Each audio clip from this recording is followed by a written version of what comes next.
आज हम लिमिटेशन की धाराएं पढ़ेंगे, जो कि पढ़ना ज़रूरी है, क्योंकि आप जब तक लिमिटेशन की सेक्शन रिवाइज नहीं करेंगे तब तक सेक्शन याद नहीं होती। इसलिए हम ओनली सेक्शन का वीडियो बना रहे हैं। तो धारा फर्स्ट में क्या है? संक्षिप्त नाम और विस्तार। सेकंड धारा में परिभाषाएं दे रखी हैं लिमिटेशन की। धारा 3 में है विहित परिसीमा द्वारा वर्जन। धारा 4 में है विहित काल का अवसान जब न्यायालय बंद हो। और धारा 5 में है विहित काल का कतिपय दशाओं में विस्तारण। धारा 6 में है विधिक निर्योग्यता।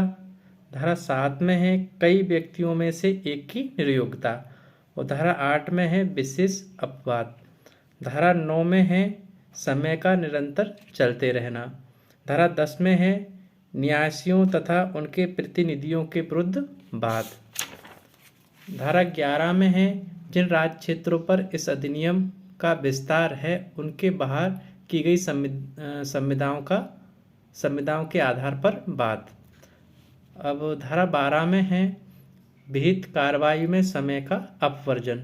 धारा 13 में है उन दशाओं में समय का अपवर्जन जहां अकिंचन के रूप में बाद लाने या अपील करने की इजाज़त के लिए आवेदन किया गया हो। धारा 14 में है बिना अधिकारिता वाले न्यायालय में सद्भावना पूर्वक की गई कार्रवाई में लगा समय का अपवर्जन। धारा 14 में है बिना अधिकारिता वाले न्यायालय में सद्भावना पूर्वक की गई कार्रवाई में लगे समय का अपवर्जन।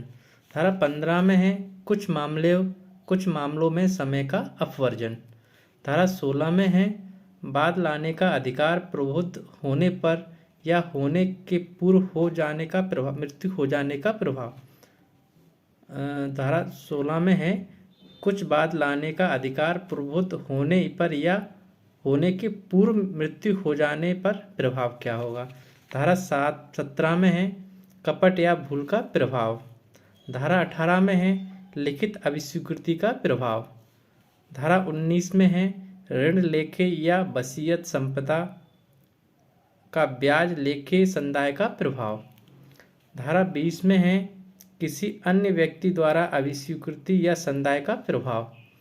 धारा 21 में है नया वादी प्रतिवादी प्रतिस्थापित करने या जोड़ने का प्रभाव।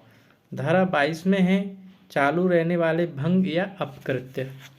धारा 22 में है उन कार्यों के लिए प्रतिकर का बाद जो विशेष नुकसानी के बिना अनियोज्य ना हो।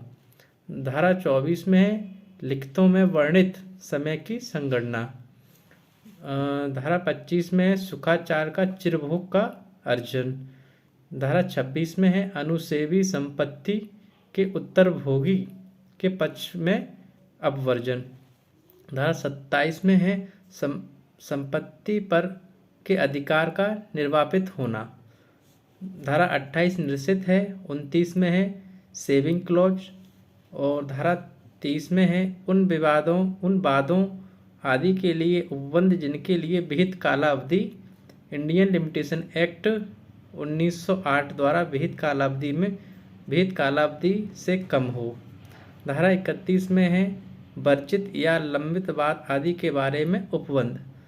और धारा 32 में है अनुसूची। यह लिमिटेशन की सारी धाराएं हो चुकी हैं। इन्हें बार बार देखें और सुने तो ये धाराएं आसानी से आपको याद हो जाएंगी। Thank you.